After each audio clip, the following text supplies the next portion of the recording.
Hello everyone, welcome to the Friday Night Live that is a day early this week. Yeah, sorry, because I'm going away this weekend. I'm going away tomorrow, so I won't be around. So I thought I'd just move it back a day rather than miss it. I'll get straight on with the questions. I haven't been able to get on many lives over the school holidays. I know that feeling. So I still have my question. Does everyone get pause? Can it be managed with diet and exercise? If you have already answered this on a live recently, then no worries. So pause is post-acute withdrawal syndrome. And what it is essentially exactly what it says. So it's after the acute withdrawal. So it's a set of withdrawal that sets in a few weeks or months after you've quit drinking. Now, jury's out on it because it's extremely vague. It's anything between a month and a year after you quit drinking, and the symptoms are, kind of mild anxiety and insomnia and mild depression, and it's kind of a mix of things. Now, a lot of people seem to go through it, but certainly not everyone. Um, Nobody knows whether there's an actual chemical slash physiological reason for it or whether it's psychological. Certainly all the symptoms could be either, things like insomnia or mild depression or anxiety or whatever it is. It does kind of coincide, because don't forget, with the dynamic when you quit drinking, is we humans are very good at taking things for granted. So when you quit drinking, your life is immeasurably better because you're sleeping better, your brain chemistry is back to normal, you feel just happier, more resilient. But we're very, very good at taking things for granted. So very, very quickly, waking up feeling good becomes the norm. And we start to forget how horrible it was when we were drinking. And so this, to my mind, it could almost tie into that. If you've heard of the expression, the pink cloud, and what that refers to is like a really euphoric feeling people get in the first few weeks when they quit a drug. Um, but it's kind of used in like it's a false high that it disappears. And to me, again, it's just being able to compare, because when you are drinking, you're not sleeping properly, you're constantly lethargic, your heart rate's accelerated, so you're always tired and feeling heavy. And it's just not a very pleasant life. So when you quit, you very quickly start to feel a lot better. And it's like, oh my God, this is fantastic. I'm loving this.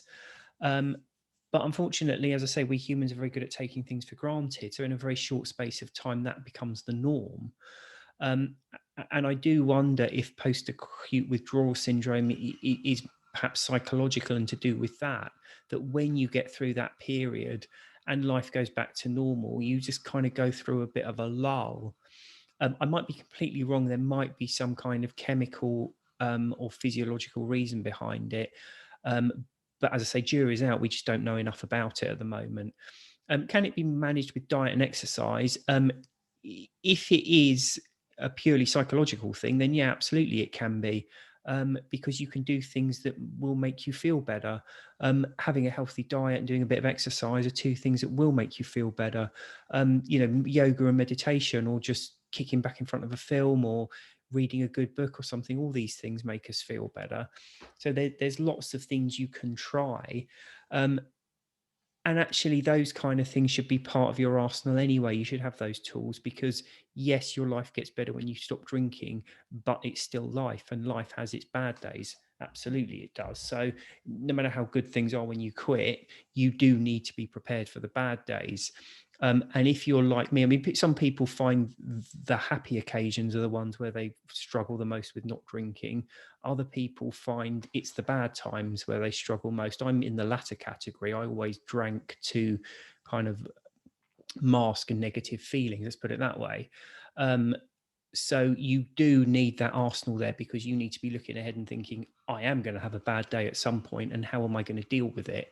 So why not pull out all those things that you've got there to try and deal with it? What everyone agrees with it is it doesn't last forever anyway. So rest assured, be it physiological, chemical, or purely psychological, it will pass. And what I say to everyone all the time is, don't take your sobriety for granted. Every time you wake up and don't feel like death, be happy, be glad of that. every time. I quite often do that. If I'm having a bad day, I think at least I'm not drinking, because it would be so much worse. I've seen a lot of posts about marijuana in the group lately. Can you talk about your opinion of replacing one drug with another? Also, do you think the principles of Alcohol Explained can be applied to other drugs? So there's a few very good points there. Replacing one drug with another is always almost the natural reaction for people who give up drinking and I suppose to the same degree, smoking, because alcohol is a sedative, we tend to become reliant on it to anesthetize feelings. So that's why, like me, for example, would drink when I had a bad day at work, or I had an argument with my wife, or something bad happened, I would drink because it anesthetizes things. But what you're really doing over and over again is, as soon as something bad happens that makes you feel bad, you're immediately reaching for something to consume to change how you feel. And that's what gets you into the problem in the first place. Instead of dealing with things head on, like, I don't know, you have a bad day at work, there's lots of ways you can go for a run or just sit and relax or read a book, the same tools I was talking about before. You become habitually inclined to consume something to change how you feel. So quite often what people do is they quit drinking, something bad happens, so they just look for the next thing to consume to change how they feel. Some people smoke more, some people start drinking loads of caffeine. Very common one is sugar, and stuffing your face with different types of fast food. But the problem is with it, a lot of the time, it's not as bad as drinking, but it's still not you living the best life you can. And by that, I mean, a lot of these things are frustrating and unpleasant overall. I think I mentioned it last week about, is it okay to have chocolate? And it's like, well, absolutely, it's okay if it's making you happy. But if it's making you, if you're a bit overweight and you're trying to lose weight and it's making you feel guilty and miserable, you're probably not even enjoying it while you're having it, let alone afterwards. Personally, I don't think marijuana is as bad as alcohol, but query, are you learning to deal with life on life's terms, or are you just, alcohol's not available, so I'll just take the next thing to kind of stupefy me? That's what I would say to that. I did a post today or yesterday, and I was out for a cycle quite early in the morning, and someone posted that can be, just jokingly, but that can be addictive too.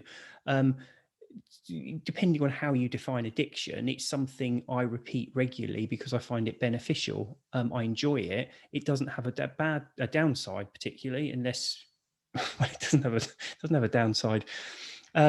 So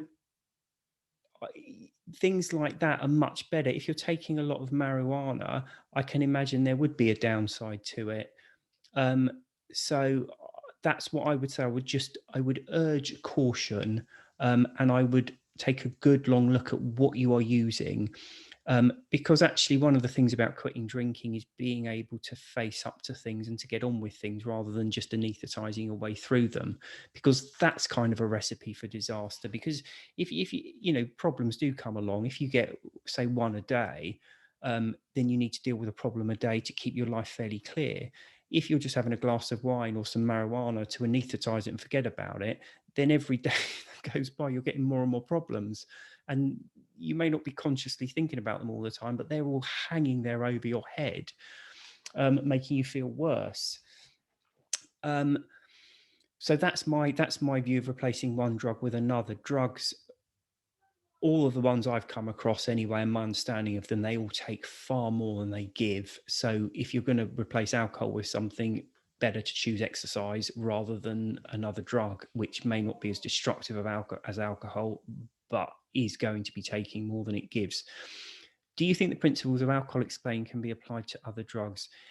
Yes, but I would caveat this really heavily, because so I think Alan Carr was amazing. Okay, I think he was a genius.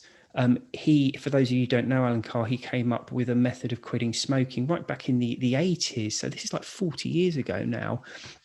But everything I did with Alcohol Explained, I mean, for me, Alan Carr paved the way. Without Alan Carr, there would be no Alcohol Explained. but he was never a particularly big drinker, and he wrote a drinking book, and lots of people say it's a good drinking book, and I think it's a very cleverly written drinking book. But when you dig down to the technicalities, I think there were things that he got absolutely wrong. One of them was he said there's no physical withdrawal to alcohol, which I think absolutely there is. And he said the reason when you start drinking, it's very hard to stop, is because it dehydrates you. So you have a drink and then you're left thirsty, so you want another one. And again, that's completely and utterly wrong for me. So as much respect as I have for Alan Carr, I think he used his methods and tried to apply them with alcohol, but not having been inside, as a problem drinker, he missed a few points. And I think other people do that as well. And a classic example, and I don't like to speak ill of people, but there's another very eminent person at the moment who speaks a lot about trauma. And he says every single addiction is caused by trauma. Now, he deals with opioids in an inner city. Okay, it's heroin addicts in an inner city. And I can see the argument that a lot of people who start taking heroin have got to have something like quite seriously wrong with them to even think about taking heroin. But that same dynamic doesn't apply to alcohol. So personally, I think the principles can be applied to other drugs, but I would never do that myself because I've seen two very clever and eminent people tripping up when they try and do that. I think if you know a drug, you can talk about it and you can come up with these sort of general principles that you think apply across the board. But I think you can trip up over that quite badly. And I'm sort of determined not to go down that path and suddenly start trying to explain heroin addiction or cocaine addiction when I haven't actually lived and breathed it for a couple of decades, because I'm not really equipped to talk about it. I forget which book it was, but I think I say in the introduction, someone trying to talk about addiction who hasn't actually been there and been addicted is like someone trying to write a travel guide for a country they've never visited. It just can't be done. And there's some very, very clever people out there, and they're very well-meaning, but they miss some fairly crucial things because they haven't lived and breathed that addiction themselves. William, I'd love a discussion on the normal drinker. There's been a lot of debate about this on here, and it would be great to explore further. So there was a post in the group, someone saying, what is a normal drinker? And it was a really good post because it it got some discussion going. This is my view. Well, actually, the view of the group generally was there's no such thing. Alcohol's an addictive substance. It's a carcinogen and a drug, and an addictive drug. So anyone taking it is not really normal. There seemed to be kind of a small percentage of people that were saying, well, of course there are normal drinkers, because I know someone who just has one or two, or I know someone who pours a drink and they're just not bothered about it. And, one glass of wine will last them all evening. And there was this woman who's 90 years old and she says she enjoys a glass of wine or a glass of beer on occasion and blah, blah, blah. So that was saying, well, there are these normal drinkers out there. But not wanting to go like really loyally on people. But normal means kind of typical. It means conforming to almost the majority. That's what normal is. Now, there's 8 billion people on the planet, approximately 50% of them drink alcohol. That's 4 billion people. Okay, I don't know all of them. I don't know probably a millionth of a percentage of them. All I can talk about is my experience. Okay, and my experience in London, in England, is people who have one and make it last all evening aren't normal, in that they are not typical. Okay, they're very abnormal. It's unusual. If you take 20 drinkers or even 30 drinkers, there may be one or two of them that will have one and not finish it, or have one and just not want another one. Most of them drink.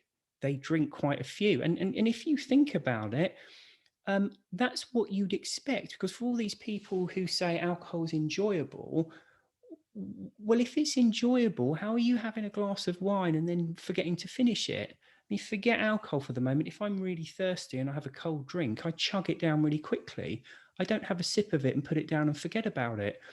People who are pouring a glass and then forgetting about it are doing so because they don't really enjoy it. People get sucked in. We're always being sold this image that alcohol's fun and a bit, a bit naughty and, really enjoyable. And people get sucked into it. So they pour a glass, but they don't actually like it. So these are people who genuinely don't enjoy alcohol. What and this is the interesting thing when people are talking about normal drinkers, what they seem to be talking about is actually a very small percentage of people who just haven't yet become addicted to alcohol. It's that simple. It's worth remembering one of the big changes in your brain that happens that make you actually addicted to something is your subconscious. Now, again, people use kind of like the unconscious or the subconscious, and they kind of use the term as some kind of coverall without really knowing what they're talking about, as almost explaining why they kind of have this cognitive dissonance, why part of them wants to do one thing and part of them, and they just kind of, oh, it's my subconscious or whatever. When I talk about the subconscious, I'm talking about it in a very specific area. Okay, it's how if you do the same thing over and over again with an apparent benefit, it becomes automated. So in the book, I mention about how if you're a driver and then you're a passenger in a car, and the driver of the car is going too fast or driving too close to the vehicle in front, you find your right leg keeps tensing. Now, there's no brake in the passenger side of the car, but your subconscious is kicking in and saying, actually, I want to slow the vehicle down, and I do that by tensing my right, extending my right leg. And it's that automated reaction. It goes a bit further than that, and it's quite interesting because think of it this way: a lot of people, when they start smoking and even vaping, they cough. Okay, when they first inhale cigarette smoke or vape, it makes them cough. Now, this is a natural, innate reaction by the body to expel poisonous smoke from the lungs. Okay, if you're in a burning building and you get a lung full of smoke, your body, you cough. What a cough is, it's forcibly exhaling what you've just breathed in because it's poisonous. Now, this is the fascinating thing with it, because we're on board with this concept. A lot of people, when you say, well, when you start smoking, you cough, and when you start vaping, it makes you cough. I mean, they're like, yeah, and then you get used to it, and then you're okay. Yeah, that's fine. What does get used to it mean? It's an automated reaction. Now, what happens is, breathing that smoke in, your automatic reaction is, this is poison, I need to get rid of it. But seconds after that, because nicotine is a very powerful stimulant, you feel really alert and really awake. So your subconscious reinterprets the feeling of the poison going inside you and changes its view on it. It says, what I thought was poisonous is actually good, because as soon as it went inside me, I felt really alert and awake. So, within one or two cigarettes or even one or two puffs, you change your natural reaction to tobacco smoke or vape from coughing it out to wanting it to go inside. It's fascinating when you think about this, how adaptive human beings are, that we can take a poison, and because it has an apparent benefit, our entire psyche changes to such in such a way that our reaction is not to cough, but your body actually allows it in. Now, the key here is, one of the big things with addiction is its cause and effect. So in this case, talking about smoking, we're talking about inhaling smoke and the feeling of that stimulant kicking in and making you feel more alert. Now, how quickly you become addicted to something is how quickly that cause and effect is linked. Okay, so there's 4 ways you can get a drug and feel the effects of a drug. Now, when you feel the effects of a drug, it's when it hits your bloodstream. Okay, and there's 4 ways you can get a drug into your bloodstream. The quickest way is to inject it into your vein. Okay, it goes straight into your bloodstream. The second quickest way is to smoke it, goes into your lungs, and then from there directly into the blood. The third quickest way, shortly behind smoking it, is to snort it, because it goes up and there's membranes in your nose, which again absorbs it directly into the bloodstream. By far the slowest way of getting it into your bloodstream is to drink it. It takes 15 or 20 minutes from consuming alcohol to actually feeling it. unless of course you're malnourished and you haven't eaten for a few days or whatever, that's a different story. But you know, if you've eaten that day and you have a drink, it usually takes 15-20 minutes for it to kick in.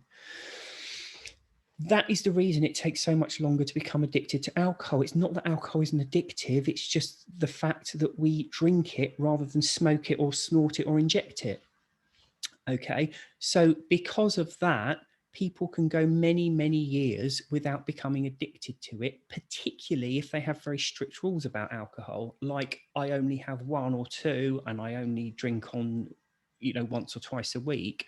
So yes, people can go for their whole lives without becoming addicted to it simply because it's consumed by drinking it and they only ever have one or two. So, and then we come to this weird thing where we look at these people, because every drug has a take it or leave it phase. Okay, nobody takes a single sip of a drink or one puff of a cigarette and becomes hopelessly addicted to it. It's a learning process. The learning process is quicker the quicker the effect is felt. So for smoking and injecting and snorting rather than drinking. And then we come to this weird situation where we think that people who aren't yet addicted are normal. So, for example, so my grandmother used to have one cigarette a week when she was cooking Sunday lunch, and that's all she ever had. She never actually became addicted to it. Doesn't mean it's not addicted. And she's not a normal smoker, or she wasn't a normal smoker. She was a very abnormal smoker. So that's the thing with this kind of this concept of a normal drinker. Think of it as a path. You know, with any drug, you experiment with it. You don't really like it. It's all right. It's certainly not a massive necessity in your life, but the more you take it, the more it moves into necessity. And of course, the more necessary it is, the more pleasure we derive when we actually drink it. The normal drinker, from looking at the talking in the group, was actually just, as I say, it's just somebody who has yet to become addicted to it, which is pretty abnormal anyway. So I hope that's interesting. I mean, I think I said this in the group, the normal drinker is the person who starts drinking alcohol, continues to consume it in greater and greater quantities, becomes increasingly psychologically and often physically addicted to it. It causes them more and more problems. And I'm not talking about, you know, it doesn't have to be imprisonment or, you know, being arrested for drunk driving or anything like that, but just not sleeping properly, putting on weight, having no energy, feeling anxious and a bit out of sorts all day. And that's it. They live a massively reduced quality of life. That's normal drinking. And actually, the interesting thing is, problem drinkers, most of the people watching this and myself, so-called problem drinkers, we're exactly the same, but we've just turned around and said, you know what, I'm not having this anymore. I'm going to stop doing it. So that's how we have these guys. The normal drinkers are the ones that become addicted to it and just keep taking it. The problem drinkers are the ones that work out it's a problem and have the courage to do something about it, i.e. stop. So it's all a very strange situation, and mainly comes about because of society just doesn't understand alcohol particularly well. Hi, William. Please feel free not to answer this one. It's about societal views more generally of those who drink. Do you think there is a particular way women who drink are viewed in comparison to men, young girls, for example, and mothers in particular? I'm also thinking of this in terms of the way adult children view mothers with a problem versus fathers. Is there a greater condemnation of mothers who struggle, or is this all in my head? I'm also thinking of this in terms of admitting a problem and recovery. Thanks as always, and have a lovely weekend. That is a tough one. It's very personal. And I think from reading between the lines there, this is maybe someone who, I don't know, because I mean, my parents were never big drinkers anyway. It's kind of crept up in recent years. Now they're a bit older, but they actually discovered alcohol and started drinking quite late in life. They were in their 30s or 40s, I think, when they started like properly drinking. So I can't really say how I felt about maybe if my dad had a problem compared to my mum, because neither of them did or do. So it's a bit hard to say, and I don't really feel like I could give it a good question, a good answer. I mean, I think there's certainly the potential there, isn't there, to sort of be more condemning of mothers who struggle than fathers. I mean, the interesting dynamic here, and this is probably a topic for another day, is when I look at the demographics in the group, it's about 3/4 women, 1/4 men. And having spoken to a lot of other people, that's the same demographics shown across all of them. Even something like 1 Year No Beer, which is very kind of, they put the emphasis on, you know, like the sporty side of it, and beer as well. It's kind of, it has a sort of quite a male ring to it. They've said as well they're about the same. They're sort of 3/4 women, 1/4 men. But interesting, the only one that doesn't follow that is Alcoholics Anonymous, which is, I think, I can't remember the percentage, but you know, predominantly men. For what it's worth, my understanding of why that comes about is quite simply men are not good at asking for help with things. I think men are much more inclined to, firstly, bury their heads in the sand and think, no, this isn't a problem. And secondly, even when it is a problem, to think, I don't need help, I'll deal with it myself. So what you often see is less men in these groups, but the men that are there tend to be the heavier drinkers. I've had a few people who have come, consider they have a problem with alcohol, and they do have a problem with alcohol, but they only drink 1 or 2 glasses of wine a couple of times a week. But the fact of the matter is, when they drink it, they don't feel right the next day, they don't sleep properly, but come next Friday, they kind of have it again. So it's still a problem for them. Clearly not physically addicted, although it will have a physical effect afterwards, but it's still there. Whereas I think the men tend, and again, this is not absolute, but the men tend to come into these sorts of groups when they're much further down the line. So I think there definitely is this kind of disparity, but I don't really feel equipped to talk about it from that perspective. I haven't seen all the lives, so I'm sure it's been covered before, but could do with some tips for dealing with cravings. So cravings are a conscious thought process whereby essentially we start fantasizing about how nice it would be to have a drink. Okay. The best way of dealing with cravings is to know that you will never ever drink, come what may, because one of the big things with cravings is it's when you start to think, ooh, I could have a drink. And then suddenly, when you allow the possibility of having a drink in, suddenly your entire mind jumps on it and it's all you can think about. Okay, if you know you are not going to have a drink, you can get rid of 90% of the cravings. And this is something that Alan Carr discovered back in the 80s. It's 40 years old, this theory, but certainty will completely defeat cravings. Because if you know you're not going to have something, you don't waste time fantasizing about it and thinking about how lovely it will be. So that's the best one. If you are craving, and I have dealt with this before, but I don't mind dealing with it a million times because it's such an important thing. Be realistic, because what we tend to do is we tend to fantasize about a drink, and it is an absolute fantasy, because we sit there and we imagine having that drink and we imagine all of our troubles miraculously evaporating, and we're sat there with that glass of wine or that beer or whatever it is, happy as anything, with not a care in the world. But of course, that's not it at all. When you have that drink, you have whatever problems you originally had. You're slightly less able to deal with them because you feel slightly dulled and tunnel visioned and out of sorts. Plus, you've got a whole load of extra problems because you've got all the guilt and worry and upset because you started drinking again. So when you start dealing, firstly, be realistic. What is it you're craving? You're craving something that will taste foul and make you feel slightly dulled before wearing off, leaving a corresponding feeling of anxiety, which will then need another drink to replace it. You either then suffer that unpleasant feeling of anxiety, or you get increasingly intoxicated while you keep trying to chase it away. You ruin your night's sleep and you wake up feeling 100 times worse the next day. Even if you just have the one, you still ruined your sleep and you're still feeling worried and guilty. So see it for what it is. It is a foul tasting chemical. In fact, it's so foul tasting, the only way we consume it is with vast quantities of sugar on it. Look at I forget how many, it's like 250 calories in a large glass of wine. So if you have 2 glasses of wine with a meal, it's the same as having a Big Mac with it. Imagine that, you sit and have a meal and then wash it down with a Big Mac. And that's the only way we can drink it, because it tastes so foul.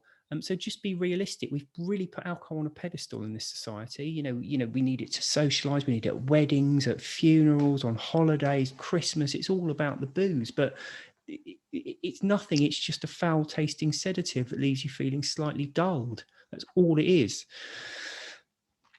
I wonder if you could help explain the different timescales for the body to recover from alcohol. You say in your book, I think, that alcohol is out of your body after a couple of days. Why is there such a fast transformation in skin and hair, striking difference in just 1 week, yet I'll need to wait 3 months for blood tests to show improvement there?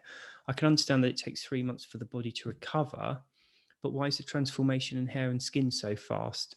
Thank you for the time you spend on doing these lives, and have a great time in Dover. Thank you. So actually, no, I meant to do a bit of research on this. I don't directly know the answer, but what I would say is the transformation in my so I was quite grey in my 30s, much more grey than I am now, and it's kind of coming back now. But 7 years down the line, I'm still slightly less grey than I was then. I didn't realise it at the time, but obviously it was the drinking taking its toll. But that took a few months to come back. Also, there's an interesting thing. When you drink, your body releases cortisol, which is a stress hormone, and your body releases it to counter the sedating effects of the alcohol. The cortisol actually comes out in your hair. It grows out in your hair. So that what they can do is they can test people's hair to see how long ago it was they drank, which is really weird. But these things do take a while. So the alcohol does leave your body quite quickly. But it does take a long time for the whole thing to like slowly work out. Don't forget as well, a big thing, and again, I'm sort of winging it here a bit, but a big thing with skin is being hydrated. And alcohol, of course, dehydrates you. So that's going to be fairly fast.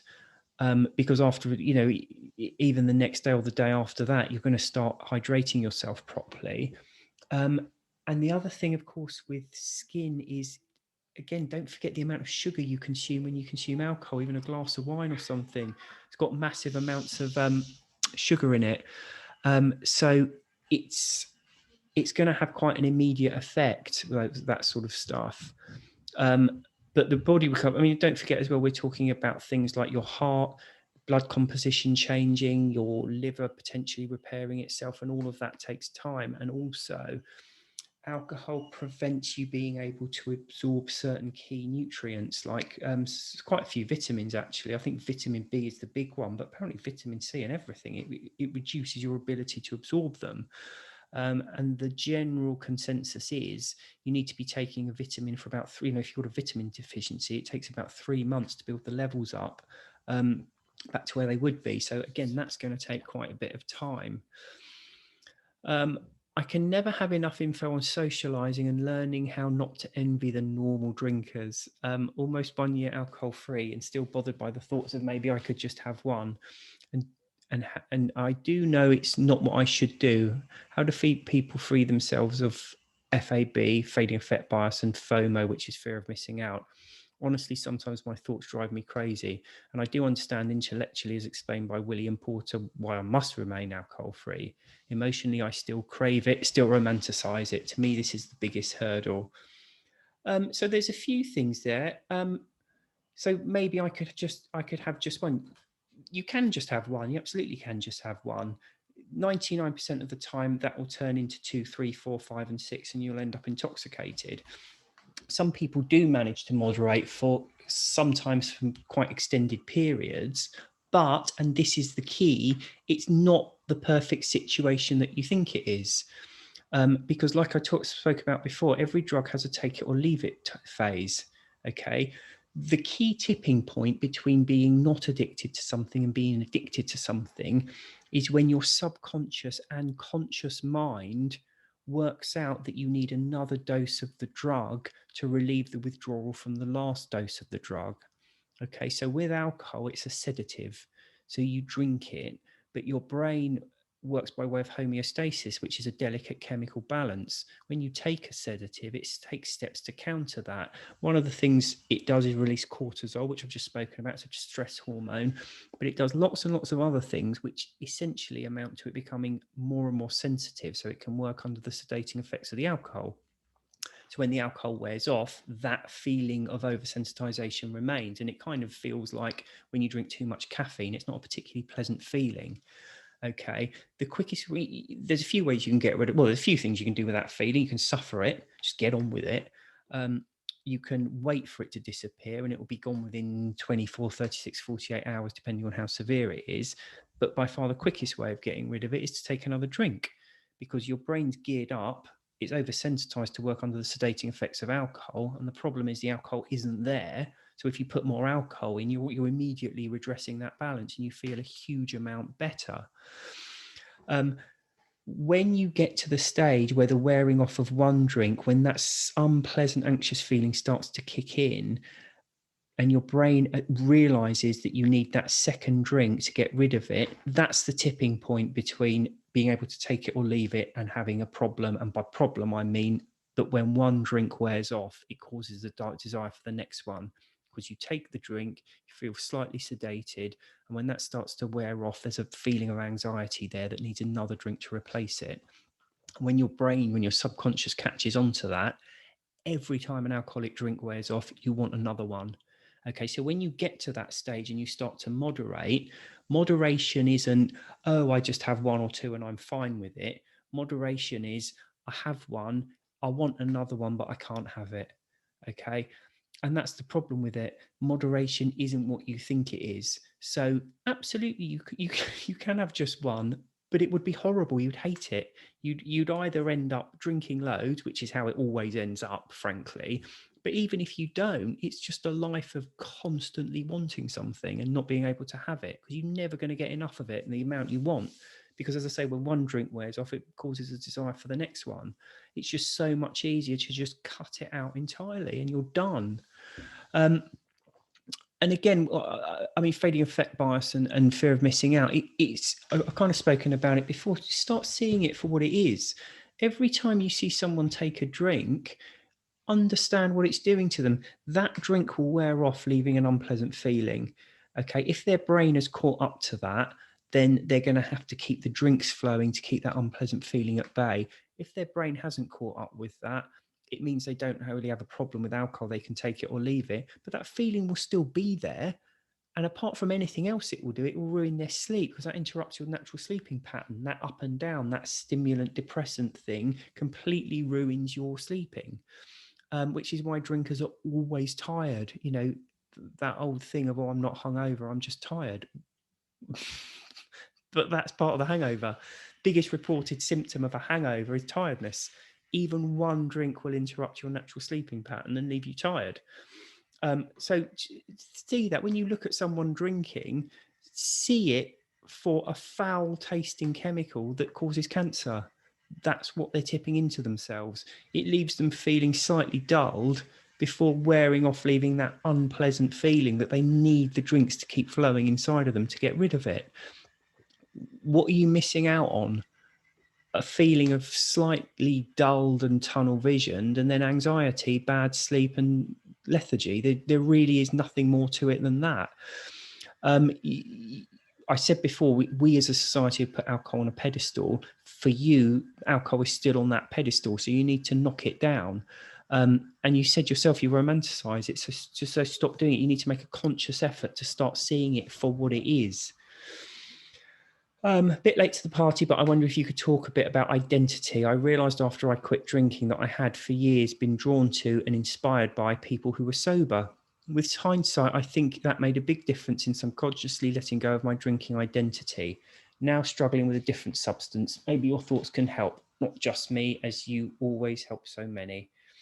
So I think I deal with this in book 2, and it's very important, but it's our kind of our self-image. Now, self-image is a very powerful thing. It's very resistant to change, but think of all the things that who you are as a person, you know, your country, your politics, your race, your sex, all of these things meld together to be you and your identity. And it's a very, very powerful thing. It's very resistant to change, and like it or not, we tend to look down on people who aren't the same as us. And before you think that's incorrect, think, and there's been a lot of this recently. Think about your own political system. Think about your politics, and the other person's politics, and how wrong they are and how right you are, they feel exactly the same, but in reverse. Okay, I don't want to start talking about politics here, but my point is our self-image is a massively powerful part of us. When we are taking a drug regularly, it becomes part of our self-image. So for alcohol, it becomes the drinker. I can't really speak so much of the female version, but there's so many, like Sex in the City, where they're all very glamorous and they're constantly drinking. For men, there's the James Bond, the kind of rugby player, hard drinking image. It's all absolute nonsense, but you do need to put some work into it, because when you quit, you need to start seeing yourself as a non-drinker, someone who doesn't drink, someone who no longer has to do that. But it needs to be a positive image as well. I think this is one of the kind of the problems with traditional methods of recovery. It is anyone who wants to quit the drug is somehow inferior and stupid. And this is why it bugs me where people are always trying to put the blame on it's your personality, it's a spiritual deficiency, it's genetics, it's trauma, whatever it is. It's none of those things. It's the drug. Okay, and it's it's not only incorrect to be blaming all of these things, but it's incredibly damaging for the person trying to quit, because it's immediately giving them a really kind of weak and frankly pathetic self-image of them quitting, because it's saying there's something inherently wrong with you when there isn't. And it's really not helpful. It's very difficult for me to talk about. You're saying you're struggling with a different substance. I don't know what that is. And frankly, I've only ever been addicted to cigarettes and alcohol, nicotine and alcohol. So again, going back to what I was talking about at the beginning, I'm not going to fall into the trap of saying, well, surely it's like this with crystal meth or heroin or cocaine or whatever it is. But it is one of the things you need to deal with. You need to start seeing this substance, because when you're forced to do something, you put a positive spin on it. So like the hard drinking, macho, James Bondy type image, what happens is you get addicted to this drug, you have to keep taking it. So you kind of try to see it in a really positive way, and that becomes part of your self-image. So absolutely, you need to do the same thing with whatever substance this is. I can't really be more specific without one knowing the substance, but to be honest, even if I knew what it was, I probably wouldn't be able to speak on it about it particularly well, because as I say, I've only really been, well, obviously caffeine, nicotine and alcohol. Hi, William. How would you respond to people who say that the first drink of alcohol actually is pleasurable and doesn't just relieve the withdrawal you were in? For example, first-time drinkers or people who drink again after a long time getting pleasure from alcohol. So what I would say to that is, don't forget the craving process. So if you've quit and you spend your whole time fantasizing about how lovely a drink will be, you won't be enjoying anything. Okay, you might go out to a social occasion or have a lovely meal or be meeting friends or just relax in front of the TV. But if you're sat there thinking, I wish I could have a drink and I can't have one, I wish I could have a drink and I can't have one, oh, wouldn't it be lovely to have a drink and I can't have one? You're not going to be enjoying the meal. You're not going to be enjoying the sitting relaxing of an evening. You're not going to be enjoying your friend's company, because those same repetitive thoughts are going round and round in your head.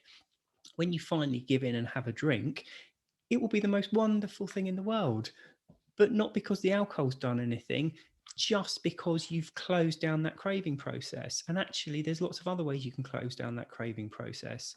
So that's one of the things I would say. The other thing, okay, so that's dealing with people who maybe have an upset, a problem with alcohol, first time drinkers.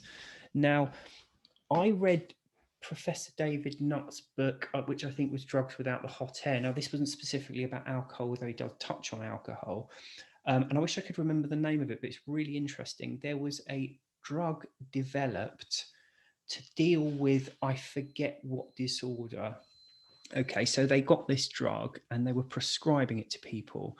And what people were saying was, it helped with the condition, but it wasn't a very nice feeling. It left them feeling a bit uptight and a bit unpleasant. Now, as often happens, some unscrupulous people got hold of this drug and started selling it on the streets. And what people on the streets were finding were it was really good fun. It made them feel good. Now, it's exactly the same drug. It has exactly the same effect on people. But taking it in a situation where you're with your mates, you're out for the evening, oh, someone's bought this illicit substance, oh, this is going to be fun, let's try this, is going to be a very different experience to if you're not well, your doctor says you've got to take this. There's a huge amount of interpretation with these things. Okay, and one of the most powerful things you can do, and I don't recommend it to people a lot because a lot of people have stopped drinking, and I would never say to start drinking again, and you have to stop drinking for a period before you can do it. If you haven't drunk for a few weeks, there's no physical withdrawal there, okay? You're sleeping properly, everything's fine, and you're feeling good. It's to have an alcoholic drink, but not when you're out with your friends or out for the evening or, after a hard day at work when you're sitting relaxing anyway. Annie Grace did it and wrote about it in her book. It's just to sit there in a bland room, no music, no TV, no nothing, not having had a drink for a few weeks, and just have one and concentrate on the effect. It is not a pleasant effect. Okay, it is not pleasant. You feel slightly dulled and slightly confused and slightly tunnel visioned. It's not enjoyable. Okay, we enjoy it because we're out with our friends, because we, all of these different reasons with it, because, oh, it's an expensive bottle of wine, you're going to love this, and everyone's doing it at the same time, and there's that lovely feeling of camaraderie. It's nothing to do with the alcohol. It is a con. And I would challenge anyone to go a month without alcohol, and when they're feeling absolutely fine, not tired, not stressed, nothing at all, to sit in an empty room and have a couple of glasses of whatever and see how it actually makes them feel, because it's hugely, hugely interesting. And as I say, all of this, oh, it's great, it's fun, it's all to do with the situation we're in and how we interpret it. Hi, William. I would like to hear more about how the heart recovers from years of alcohol use. I'm 62 and I exercise daily, and I used to drink daily. I would wake up in the middle of the night with a racing heart after drinking several glasses of wine, but after years of this, I noticed my heart rate slowed down. And although I would awaken in the middle of the night, my heart was no longer beating rapidly. This caused me worry that my heart was weakening. Also, as the heart is a muscle, I'm hopeful that through proper exercise and not pouring alcohol into the bloodstream, my heart is recovering. Please share your thoughts on this. So I deal with this in the first book, and I think it's on one of my blog posts in the website. And coincidentally, I posted on Instagram today a number of slides basically dealing with this. So waking up, your heart slowing down is not your heart weakening at all. It's completely the opposite. Increasing your heart rate through exercise is very, very good for you. Increasing your heart rate by taking a chemical is very, very bad for you, and that can seem a bit odd. But fitness, interesting, one of the things about, obviously people who are fit tend to be a bit more muscular, but forget that, because obviously you can get bodybuilders, but you can get like marathon runners who are really skinny but obviously phenomenally fit. So fitness isn't all about muscle mass. Interestingly, what it's about to a large degree is blood composition, because when your muscles move, they need oxygen, and the oxygen gets to them by the red blood cells in the blood. Okay, when your heart rate's going up regularly through exercise, your blood composition changes. Firstly, the blood cells are taken out of commission earlier, so the result of that is the average age of the blood cells drops. Now, the younger blood cells can carry more oxygen. And the other thing that happens is more red blood cells are produced, and they're more concentrated. So every pump of the heart is delivering more and more oxygen to the muscles. So when you stop moving, your heart rate can go that much slower. And that's why a low resting heart rate is seen as a good sign of physical fitness. When you increase your heart rate through alcohol, the opposite happens, because your heart's going fast because of the chemical imbalance caused by the drinking. But your muscles don't need all this extra oxygen. So the opposite happens. The blood cells are left longer, so the age of them becomes older, so they can carry less oxygen. And there's less and less of them. They become less concentrated in the blood. So your heart has to pump harder when your muscles need oxygen. So that's absolutely the wrong way around. When your heart is increasing, when the heart rate goes up because of a chemical, it's actually the reverse of getting fit. So you go for a run and have a drink, you're actually reversing the work you've done by going for a run. Which is also interestingly why the biggest killer with alcohol is not liver disease as people think, it's actually cardiovascular, because the constant drinking is increasing your heart rate and ruining that entire fitness thing. The fortunate thing with it is, almost as soon as you stop, within a few days your heart goes back to normal. And then your blood composition starts changing again, and small amounts of exercise will be massively beneficial, and of course you're not reversing it. But if you want more on that, as I say, it's in the first book, or go on to Instagram as well, because in fact I think it's on Facebook as well, but not in the group. It's under my personal profile on Facebook. But it might be worth just jumping onto, as I say, Instagram there, Alcohol Explained, and those slides are on there. Anyway, I hope that was interesting for everyone. I hope you all have a good weekend. And again, thanks for tuning in a day early for the live. I'm back next Friday, and I've got a guest next Friday as well, so that'll be fun. Have a good weekend, everyone, and I shall see you next week.